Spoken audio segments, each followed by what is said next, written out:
Good evening, and welcome to this virtual session of the 2021 Six Bridges Book Festival, featuring Zeba Blay, author of Carefree Black Girls, a celebration of Black women in popular culture, and Nichole Perkins, author of Sometimes I Trip on How Happy We Could Be.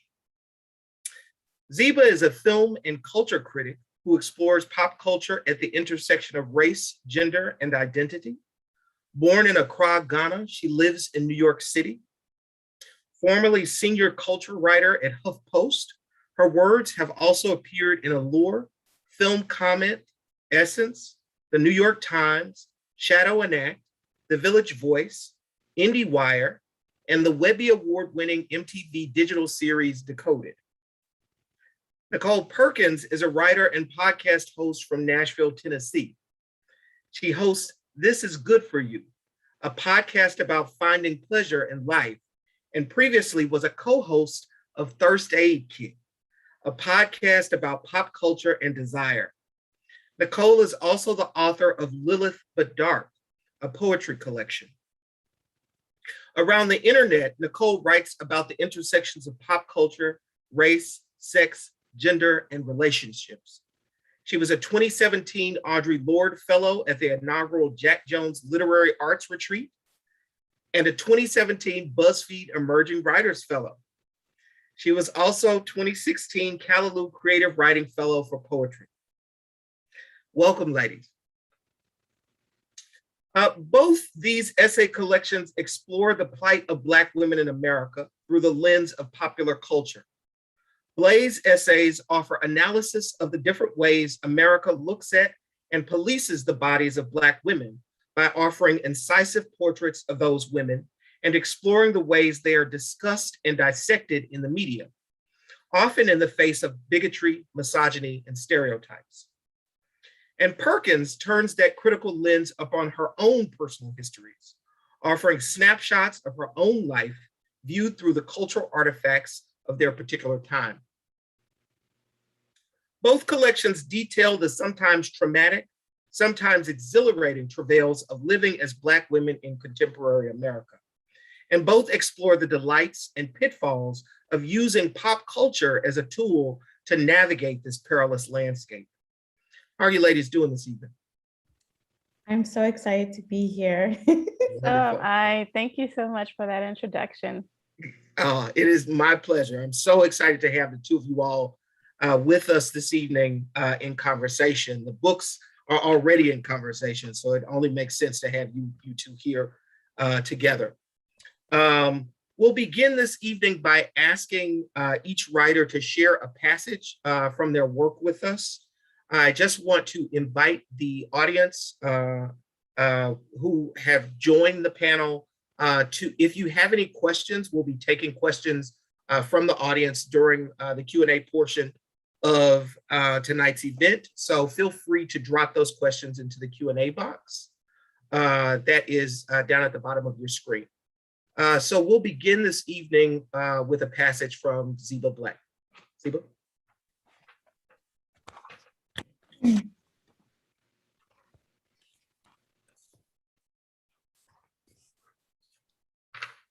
Whenever I think about Black women and freedom, which is constantly, I think in images, particularly the images of us that have made indelible impressions on me and have stuck with me the longest.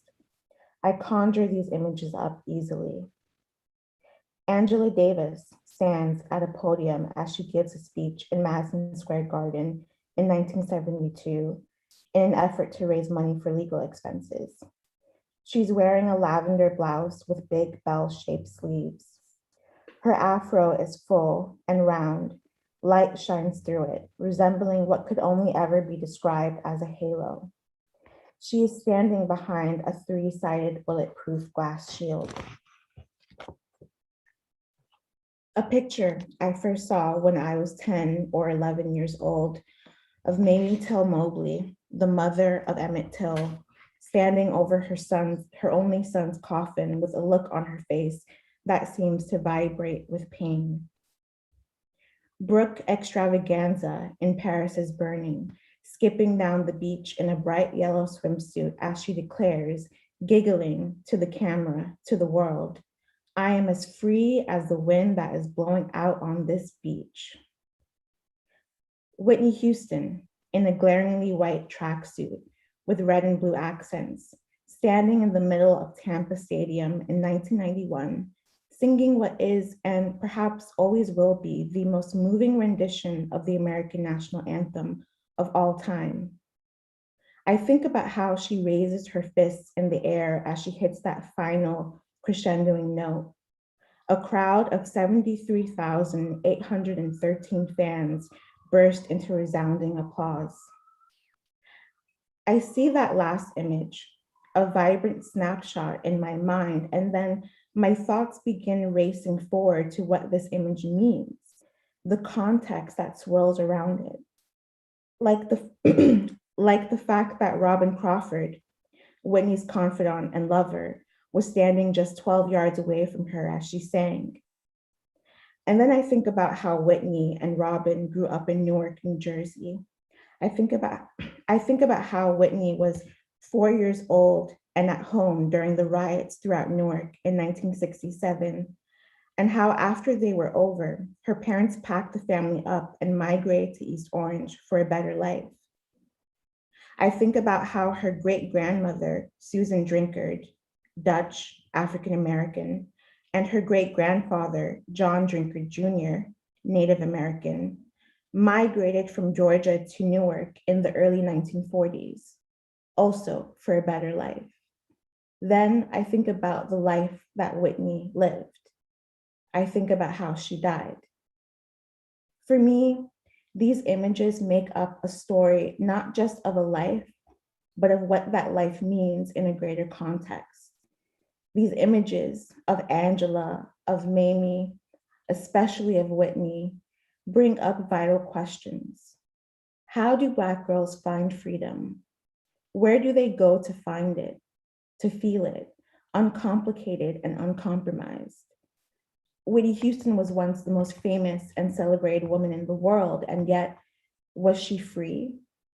These moments, these flickers of freedom are always complicated and compromised by unseen forces and unheard stories. And perhaps that's what makes them so beautiful. When Whitney Houston sings the national anthem in that iconic video, she's not just a pop star singing the national anthem. She imbues the song with more meaning than anyone who isn't a Black woman could retain.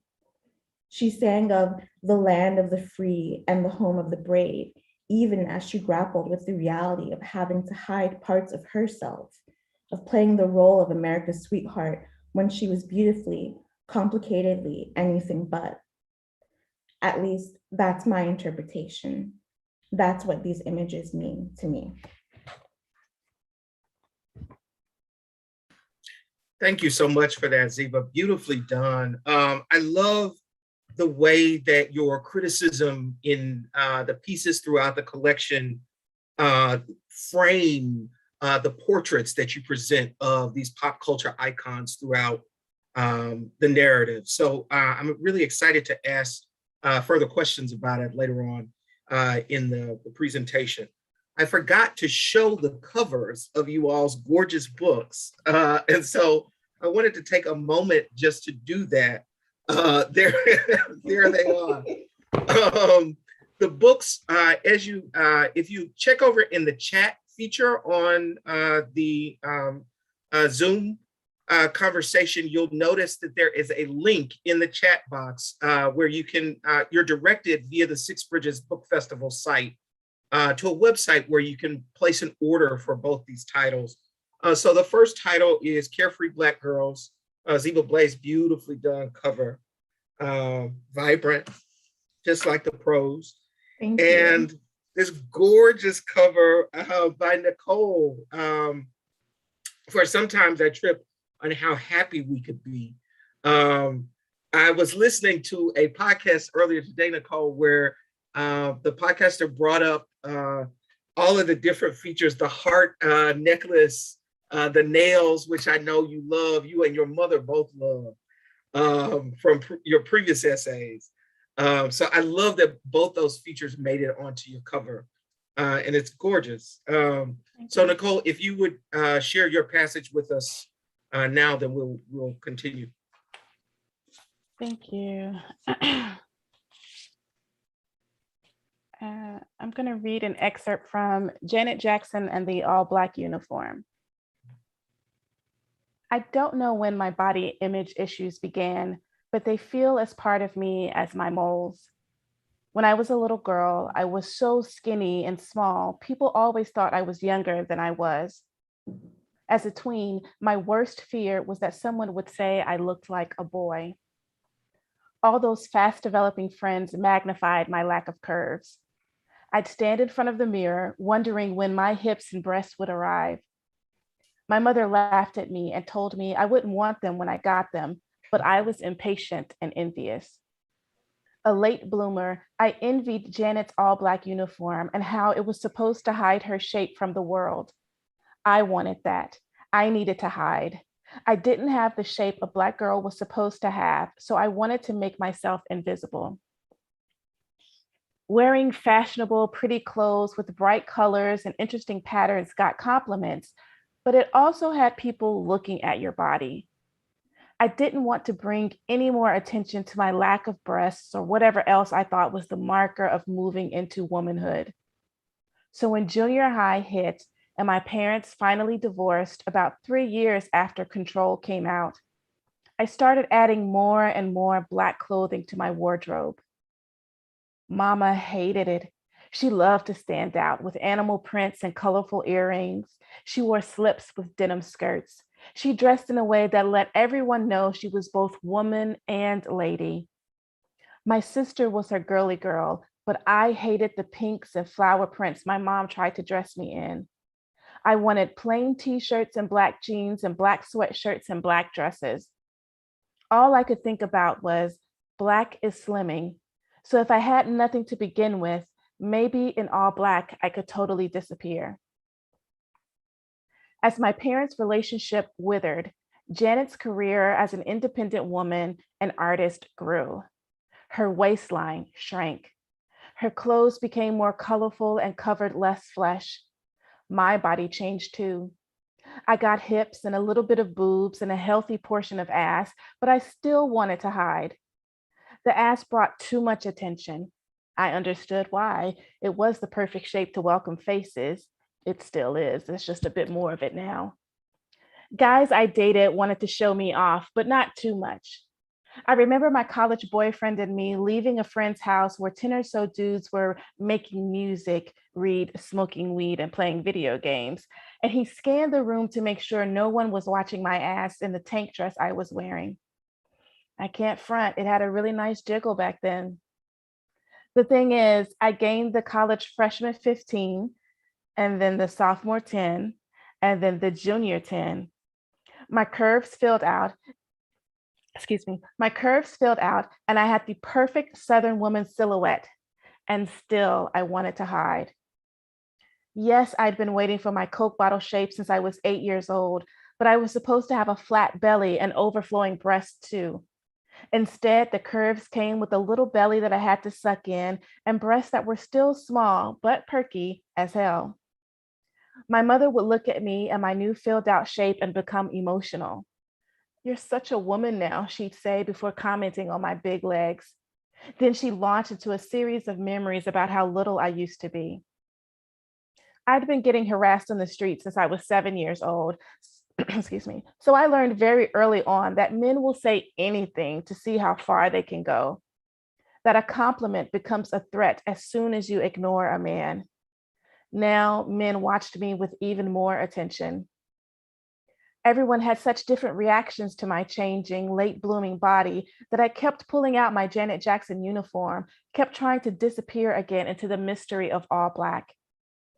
When I was 25, I finally fell in love with my body. I was working out semi-regularly. I was exploring casual sex and not worrying about whether men found me marryable. I loved the power I felt in my body, and then it betrayed me. My spleen spontaneously ruptured, and I had to have emergency surgeries that left me with IBS, irritable bowel syndrome. The PCOS, polycystic ovary syndrome, that had gone undiagnosed since my teenage years began causing me problems like weight gain, increasingly irregular periods, and other digestive issues. The significant scar from my surgery sliced my torso in half from just under my breasts to the top of my pubic area. It moved through my belly button, leaving it crooked and no longer a place for a lover's tongue. Instead, it left me self-conscious about my body and my wardrobe again. I could no longer wear the crop tops that highlighted my small waist. I had to be careful about bodycon dresses so they wouldn't show the puffiness of my scar or how one side of my belly had healed weirdly and now sticks out farther than the other in a way that sucking in cannot hide. Whatever color my wardrobe had gained in the brief time I loved my body was pushed to the side to make room for more Black. Black is slimming, make me disappear. Black is slimming, make me disappear. If you can't see me, you can't see all the ways I'm not perfect. Thank you. Fantastic, Nichole. Thank you. Fantastic. Oh my God. The conversational tone that you establish in these essays throughout the book is so admirable. It's fantastic. The selection of the detail that you choose to share, presenting your body on the page, I thought was really brave and really just fantastically done. So kudos. Thank you. Wonderful work. Quick reminder, we will be posing questions from the audience. So if anyone in the audience out there has any questions after hearing the authors read their selections, please drop them in the Q&A box that you'll find down at the bottom of the screen. I also want to take a moment just to show the covers of the books one more time. Sometimes I trip on How Happy We Could Be by Nichole Perkins and Carefree Black Girls by Zeba Blay. All right, so ladies, I thought that I would start us off with a few questions, if that's okay. Let me see, where do I want to start? So I definitely wanted to ask both of you, because both of you describe pretty precarious journeys to discovering a place where Black women and girls can claim pleasure. So I wanted to ask you specifically about claiming that process. And the question that I wanted to pose was, in what ways can Black community be better at enabling Black women access to this space? And I guess further, can Black community do anything in the face of a larger American landscape that does so much to define the possibilities of Black women? Ooh, that's that's deep. You come deep. I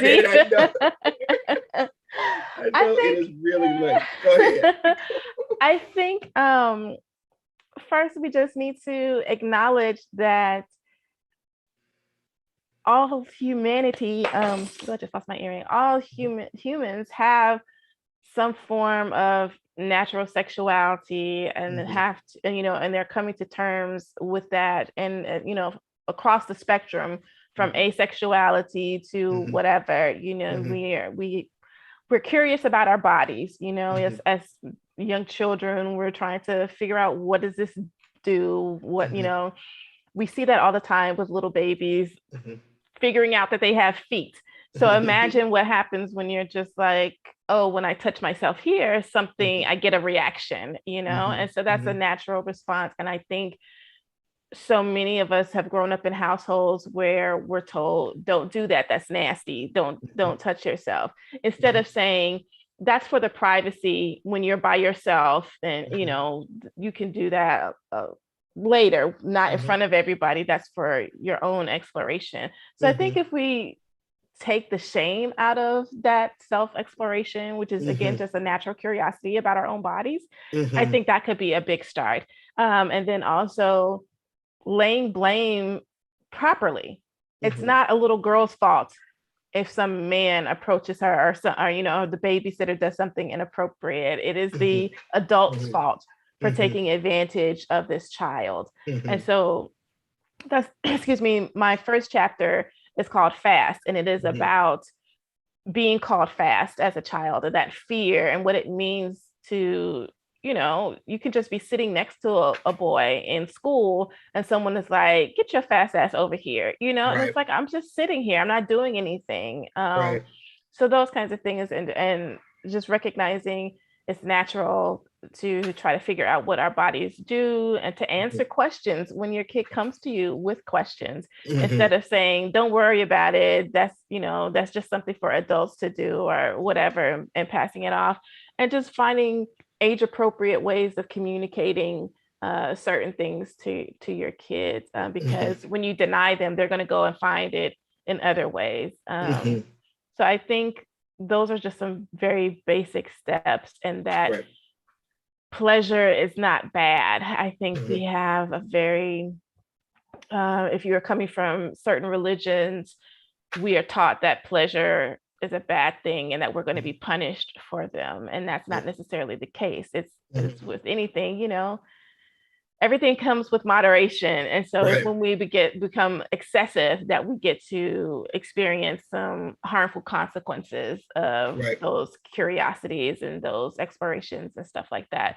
But if you just, just let your kid, your teen know this is healthy, but when you get to this area, this is the red zone over here. Let's try to stay in the green and yellow over here, like something like that, I think would Right. go a long way. And instead of just being like, you're having thoughts about sex, so you're going to hell, or you're having Right. thoughts about sex, and that's forbidden and you're a dirty Right. person. So those are, I'm not a parent, so I don't have exact advice, but I feel like it starts very early, and that we have to, just let everybody know these things are natural. And I think part of the problem is we work so hard to try to combat stereotypes about Black people, and trying to combat this the Jezebel stereotype, or the loose woman stereotype, or that Black women are promiscuous or whatever, which were not created by us. And so we tend to overcorrect. We try to overcorrect and say, repress all of that, don't show anybody any of that.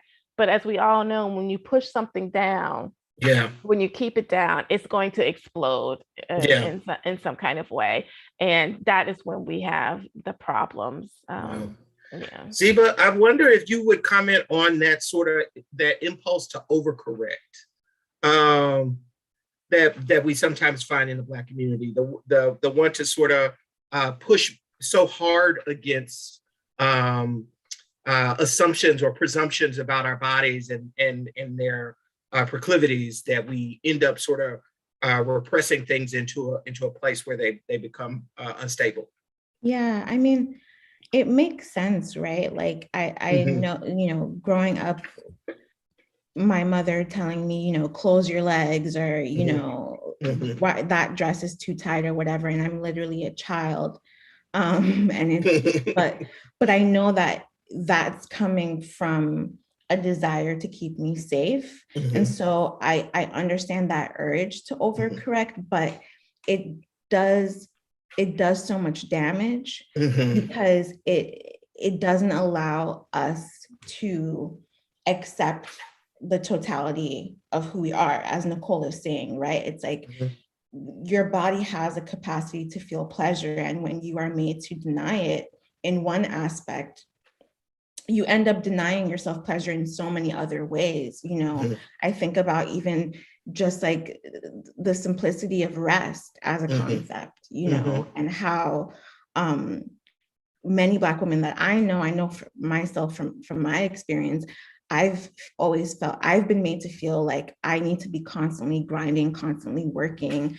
There's no time to stop. Where does that come from? There's a context and there's a history behind it. And so I think for me, so much of my journey and like understanding my relationship to pleasure, my relationship to my body, has been about unlearning the narratives that have been given to me.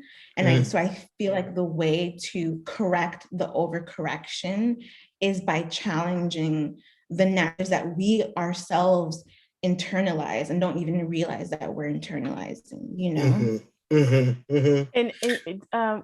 And Zeba said something about her mother talking about her clothes and the dress that's too tight. And it's just, that wasn't your fault, because the clothes were not made for shapely figures or particularly kind of shapely figures or, whatever. And, I remember being a teenager, and again, I didn't really have much of a figure at all, but I worked at a movie theater and we had to wear these, the uniforms were provided for us, and they were these terrible, ill-fitting black pants with the elastic waist. And they showed off the little figure that I did have in a particular way that brought unnecessary attention to me. And I think about, when we see like Black women in police uniforms and things like that, those are made for men, are figures that are straight up and down. So when you put a figure in it that is not straight up and down, then suddenly it's our fault that, we're told that we're dressing inappropriately. And that's not the case at all. It's just some things are just not made for us, or made for a particular type of shape. And that's why, so many of us struggle with something like buying jeans, because they're not made for the vast variety of figures out there. And then we get punished, we get called names, we get told that we're being, loose or fast or whatever, just because manufacturers are not thinking of us for these kinds of things. So we absorb blame for a lot of society and systemic issues that have been around long before we were even a glint in our parents' eyes. Yeah. That's really interesting to think about the ways in which society imposes itself upon bodies without those bodies even being aware of them. You sort of being oblivious to the ways that they're sort of shaping you. And I guess that sort of segues into my next question, because both of you all seem to draw quite a bit from pop culture and the imagery that you took in through pop culture. And I was just curious whether or not you felt like that was a strategy that you would recommend to other Black women or Black girls who are growing up, or is there do you have some misgivings about the amount of pop culture that you took in? I mean, I feel like you can't be a young person and not formulate some part of your identity around pop culture. There's always going to be a part of your life where you are, I think of my teenage years especially, where I was so open and I was so curious, and pop culture was a way for me to understand the world that I lived in, understand the country that I lived in, because the thing about pop culture that I love is the fact that it is just entertainment, but it also says so much about the reality of living in a white supremacist world. Like there's no other way to say it. Like everything I was just rewatching Mad Men recently, and I was like, this show is about race in America. Like this show is about race, and yeah. So like being able to glean those things now as a writer is great. But in writing my book, I realized like I was always making these sorts of connections. And so I think that pop culture can be very useful in if you approach it in a certain way, if you approach it from a certain perspective, it can be very telling. I think there were aspects during my coming of age where I got certain messaging about who I was based on what the culture said I was. Like I knew who I was, and then I knew who Black women were supposed to be. And that also was a way of helping me figure out who I am, you know. So I think that pop culture is incredibly important. So in some ways you constructed your identity based off of those figures that you took in. Right. Yeah. Right. Nichole, you? I know that you are such a music file. And me being a person who didn't grow up with loving a lot of music, I've always been really fascinated by the way that you seem to sort of construct a history through these sort of albums, these tracks, which is, really foreign to me. I love, I mean, music is incredible. It's an incredible art form. I think it appeals to me because I don't have the talent to play a musical instrument. And also the lyricism it's poetry, and poetry is my first love. And so I like looking at, how these singers and songwriters create stories with such limited material, right? Like it has to be within 3 to 5 minutes. They have to get something across, and it has, they're using these literary devices, repetition, or the rhyme, slant rhyme, like all these different things come into play for music that really appeals to me. And you also have to use, for the most part, a kind of public literacy so that so many people understand across cultures and regions. They understand, I'm in love, we broke up, I miss you, I miss my father, I miss my mother, like you have to be able to communicate broadly a very specific thing. And I think that is just magical. And so with pop culture stuff, it's pop culture is art, is an art form, right? And art is a reflection of our society or a particular slice of society. And if you do not see yourself represented, it's kind of like, well, do I exist? Right? Like, am I an actual person? This is not my experience of Blackness. Where can I find that? And so sometimes you have to end up creating your own version, or telling your story in a particular way, or waiting for somebody else to bring in a story that's similar to yours. My mother always had the TV going. Like, she was very much into movies and film. And so even though we didn't have a lot of money, she made sure we had cable, and so she's one of those people, she has to go to sleep with the TV on.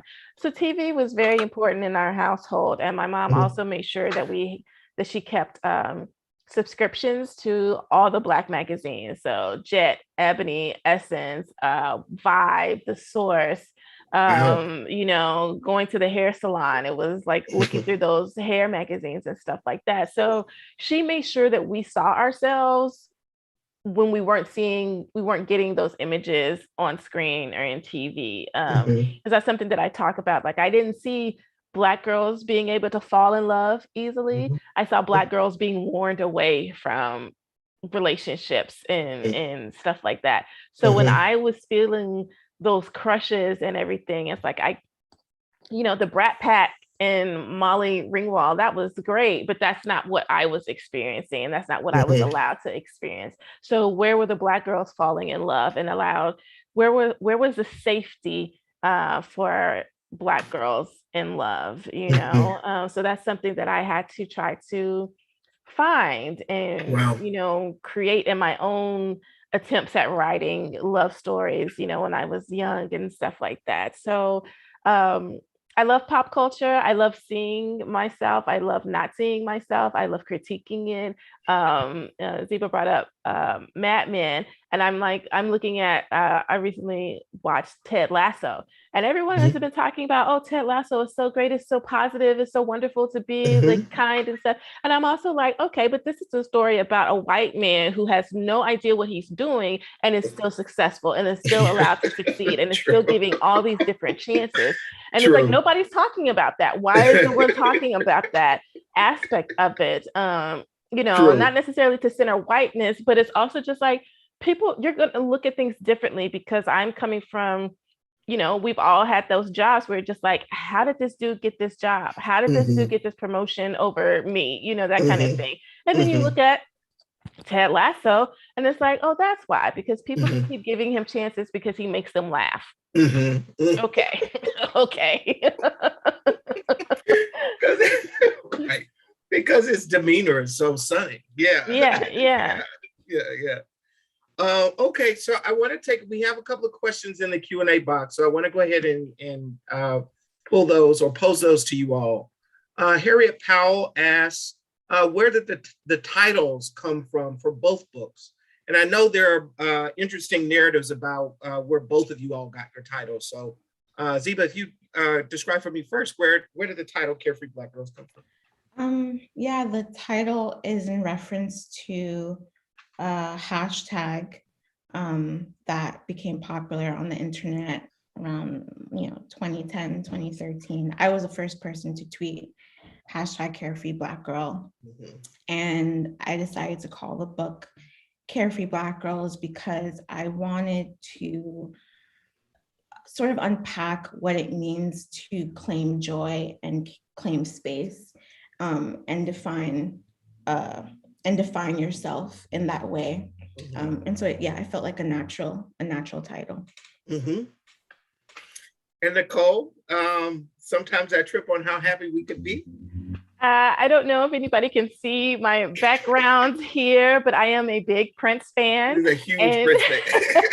And the title comes from my favorite Prince song, which is If I Was Your Girlfriend, from the album Sign of the Times.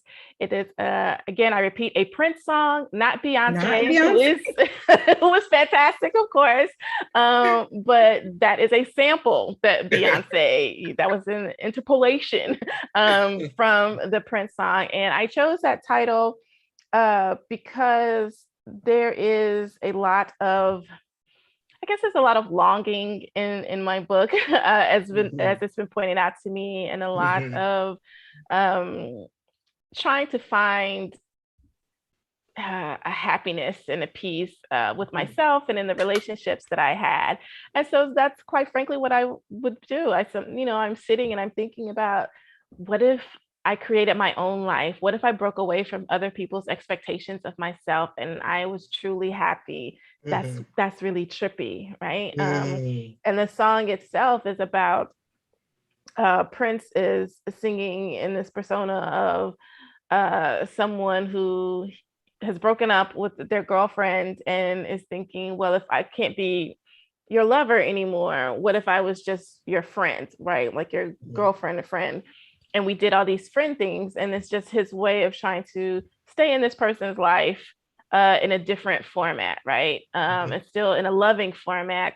And for me, I tried to follow the expectations that were given to me, the guidelines, all the stuff that I was supposed to follow. And it's like, well, what if I changed the format of my dreams a little bit and went for myself? So that is part of why the title, I really wanted to focus on that song, and I pulled that line from the song and made it the title of my book. That's fantastic. So Zeba, Sarah Ruiz Grossman asks you a particular question. Sarah says, I loved your book. You share a lot about your mental health struggles in the book, including during the period that you were writing it. Can you talk about what your process was like, what resources you leaned on, or daily rituals you engaged in that enabled you to write these intimate, incisive essays, even as you work through mental health issues? And Nichole, I guess later I can open that question to you as well, because you also write in the essay on the show Bones about a depressive episode. But Zeba, I'd love to get your thoughts on what did you do? What were your daily rituals like? What were the resources that you leaned on during the composition process? Yeah. Hi, Sarah. I really don't know. I kind of, there was a lot going on. And I kind of wrote the book in a sort of like fugue state where I just,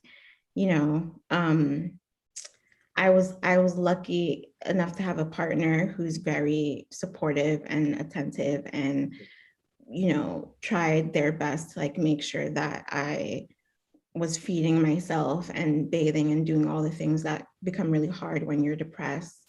But I think I didn't really find a routine or even come to the realization that I had to take care of myself in writing the book until like I was deep in it. And I realized like, oh, this is not sustainable to be going through it and writing about going through it, but trying to get to the other side of it. You know, it's not sustainable if I'm trying to write about joy and I'm not even interrogating the reason why I can't feel joy. Right. And so then my process became a lot of like working on a chapter and then taking a moment to take a step back and really meditate on how I was feeling. And that was a way to stay grounded and remind myself that I wasn't writing the book for my ego, but in a sense for my healing, you know. Nichole, did you find this process of the process of composing the book a part of a healing process? I think so.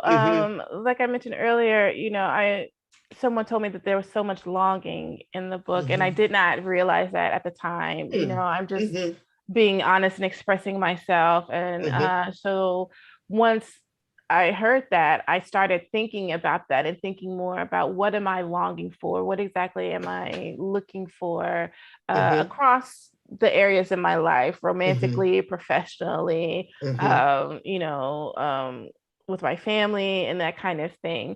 So that has been really interesting, sitting with that and, you know, meditating and journaling about those things. But it was definitely a challenge. You know, I wrote the bulk of this during the lockdown, during 2020. And, you know, wrote it and editing it during that. And it was harder than I wanted to admit to myself because, you know, I live alone. I am in a city away from my family. All my family's still in Nashville. And so, you know, in order to access some of those memories, I could not access some of those Southern childhood memories in the way that I wanted to. And that would, you know, that right back.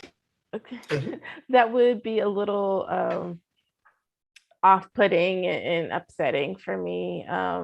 But it was very difficult. And, you know, there were some things that I tried to write about in order to finally address them head on. And I just really couldn't. I could not go there.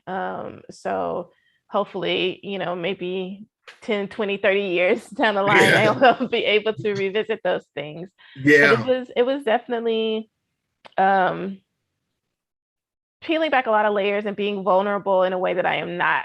You know, I already write personal essays. You know, I already share a little bit of myself, but then having to go even deeper and expose more of myself. And also, you know, I talk about some of my family in a particular way, and trying to figure out how much of their stories can I tell? Where do their stories intersect with mine?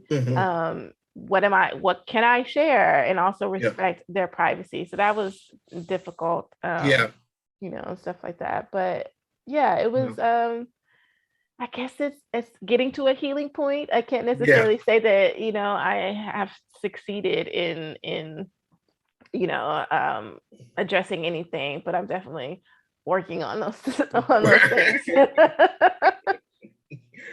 Well, you definitely managed to get on the page some of the joys of being a Black woman, which, you know, I'm always teasing you about your skinny men. Yes. I find hilarious.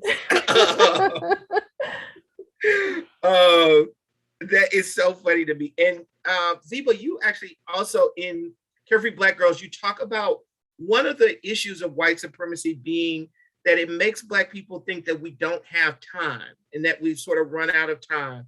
And I thought that that was really insightful and interesting, especially given the way that it often takes us so long to unpack the histories and the traumas of being a Black person growing up in a white supremacist society.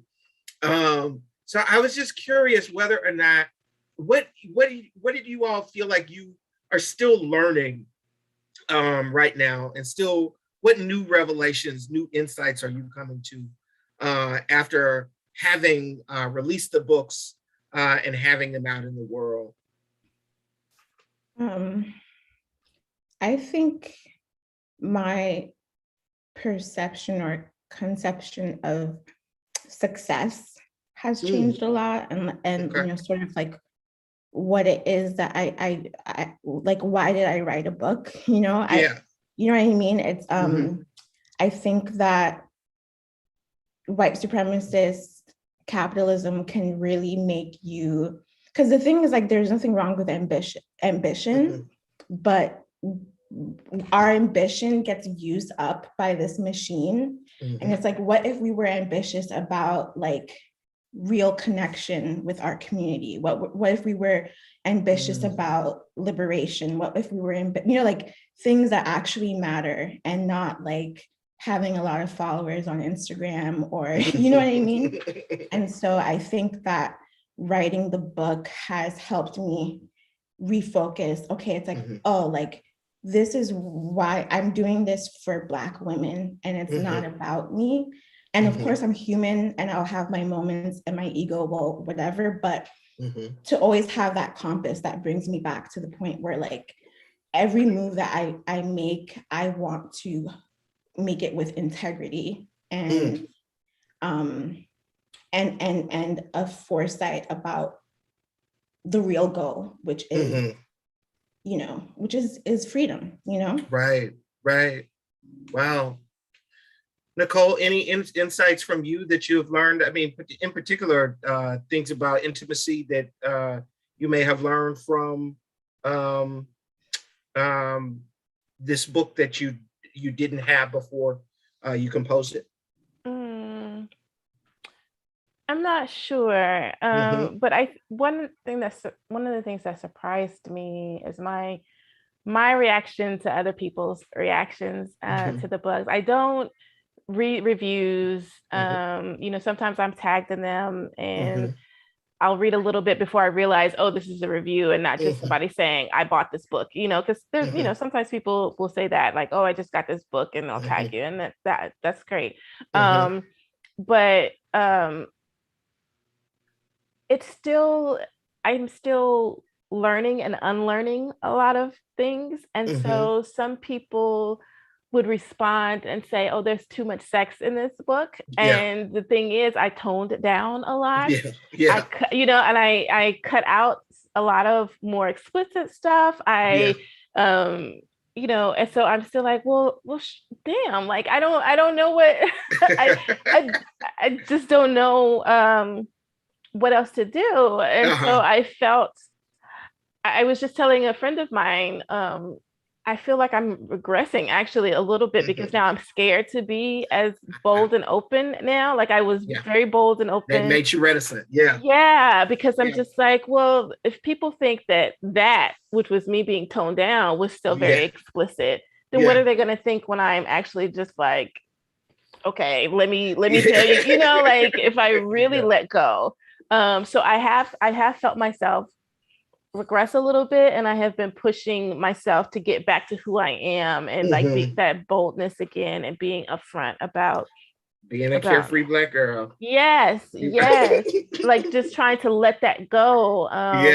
Because again, you know, I know those reviews aren't necessarily for me, and they're not for the author, period. They're for other readers and other people, and they're just trying to make sure that other people understand, if your comfort zone is this is a little outside of that. And I understand that, I respect that, but it made me feel like some of the stuff that I talked about in the book, like you know, being scolded for being bold in being who I am, and Mhm. not understanding what that was. And they don't mean, I know these people don't mean any harm, and there's just, everybody is allowed their own boundaries when it comes to talking and Mhm. talking about and expressing sex and sexuality. And I would Mhm. never try to make anybody be like me. Mhm. But I'm realizing that it's still just a constant process of making Mhm. sure that I stay who I am, Mhm. and Mhm. that, you know, I can be very bold on Tuesday, and then Yeah. Wednesday I'm just like, oh, I can't say this, and I have to like remind myself of who I Mhm. am. I think it kind of reminds me of when people talk about relationships and being married, how marriage is Mhm. work, a relationship Yeah. is work, a long-term relationship is work, and being yourself is work. You have Yeah. to keep reminding yourself who you are. Yeah. So I guess that's kind of what I've learned, that I Mhm. am constantly checking in with myself and making sure that I am being true to myself, being truthful Yeah. to myself. And we need that voice. I mean, I just bump those naysayers. I mean, that's crazy to me. I throughout reading the collection, it made me feel so just comfortable in a way that I haven't felt in it. And I mean, obviously, we know one another in real life, so it that wasn't necessarily a weird feeling, but it was just like, oh, like this is exactly the kind of affirmation that I feel like young Black, you know, people, young Black women and men can enjoy an affirming voice, someone who is giving folks permission to have feelings, to push past ideas about shame and the need to be reticent or the need to close off those ideas. So bump that. Look at all I say. And I don't, I'm not saying that everybody has to talk about sex in the same way that I do, True, because some true. people are, Hmm. they're conservative about these things, and that's perfectly Hmm. fine, and Yeah, I respect that. yeah, And I guess I just, again, it's just a constant learning and unlearning kind of yeah, thing. yeah. And what I wanted to do with the book, I wanted to make it as accessible as possible, and that's Hmm. where that conversational tone comes in, and that's Hmm. where, I wanted to just talk like I was talking to one of my friends, Yeah, or yeah. talk like, somebody that I guess, I'm sitting on the bus or sitting on the subway and just talking and just like telling these stories. Because what I wanted to get across was, um, I did want to talk about Southern Black womanhood and Southern Black girlhood, and also show a diversity of Black womanhood and let people know that we don't all have the same lives. I also wanted to make sure that this book was not a how-to manual, Yeah. because I found, in trying to do research beforehand and looking for memoirs and looking for um, other like essay collections, that were, I'd say before the last 10 to 15 years, there were Hmm. so many that I grew up with that were like how-to manuals, right? That were Uh-huh. just like, this is how you achieve my level of success, or this is Uh-huh. how you fall in love and keep a man, or this is how Hmm. and I did not want to do that. I Yeah. wanted to get across that you can still be 40 something and Yeah. figuring yourself out. You can still be uh life does not end at 30. Uh, For me, life was just starting, and yeah. that kind of thing. And so if you haven't hit all those marks that you're supposed to hit when you're 25 and 30, it's okay. You can Yeah. keep going as long as you know yourself and you give give yourself permission to keep evolving. You're going to be okay, and just stay here with us and keep Yeah. going. That's what I wanted to get across. I feel that dual lesson from both your books, I think, giving oneself permission to continue evolving, I think, has been the richest gift that I will take away from both of these books. And Ziba, I love how incisive you are or insightful you are to make that a snare of white supremacy, because I'd never really thought about it in that context, but I thought that was right on point. Also, one of the reasons I think pairing you two together was so fortuitous is that, Nichole, you seem to embody so much of what Zeba describes as what she was trying to convey in the hashtag Carefree Black Girl. And Zeba, you write, the act of acknowledging the precariousness of our existence, as well as the joy, as well as our ability to imagine lives and futures for ourselves that go further than the parameters of those that have been foisted upon us by society, by each other, by ourselves. And that seems very much like the project you described, Nichole, in Sometimes I Trip. So Zeba, I was struck by your misgivings at using the phrase carefree Black girl. And I wondered if your feelings about it had changed at all, or if you remain sort of skeptical about the use of the phrase carefree Black girl. I feel like writing this book was a way for me to explore what was making me feel hesitant and skeptical. And where I landed was, there's an expansiveness, just as like Black women are everything and everyone, like it, what I mean? Like there's so much there. And I feel like, I think there's a line in the book where I say that, no one hashtag could ever truly, encompass all that Black women are. And I think knowing that gives the phrase a kind of freedom to it, because it can be, a carefree Black girl can be whoever, and you can define what being a carefree Black girl is for you however you want to. The way I define it and what has helped me feel more comfortable with claiming it for myself is that, I allow myself to feel, period. I allow myself to feel joy to the most intense depths that I can. And then when I'm feeling not so great, I'm also allowing myself to feel those feelings, and I'm not repressing it, I'm not hiding, and I'm not, I'm not pretending, and I think for me, I had to write the book to get to that place. And so now Carefree Black Girl, I proudly claim that moniker, yeah.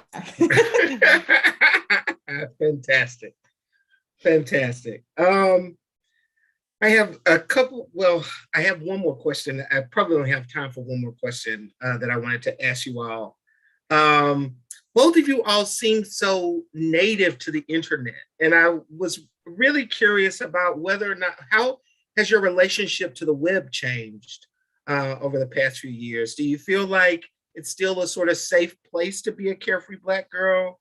Or do you feel like the web has become a place where you don't feel the same sort of impulse to be able to play? Nichole, you walk us through your history with OK Player online message board. And I thought that was a really interesting history to transition from there to blogging to social media.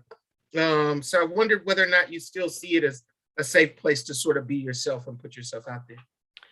No, not at all. Unfortunately, I've been very lucky in that I have not experienced harassment on the level as a lot of other Black women on the internet.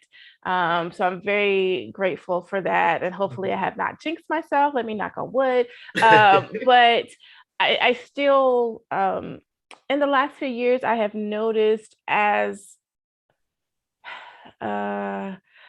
language, as like academic language, as like sociological language gets adapted into the mainstream, where people begin to read more into what you're saying, like there's like this little example of a tweet going, that goes around, and you could say, oh man, I really love mashed potatoes. And then someone is coming in like, how dare you shit on carrots? I didn't say anything about carrots. I said I like potato, like that kind of thing. And so that has been happening more to me in the last few years, where people are purposely projecting something I did not say at all and did not intend, did not think about. And I found myself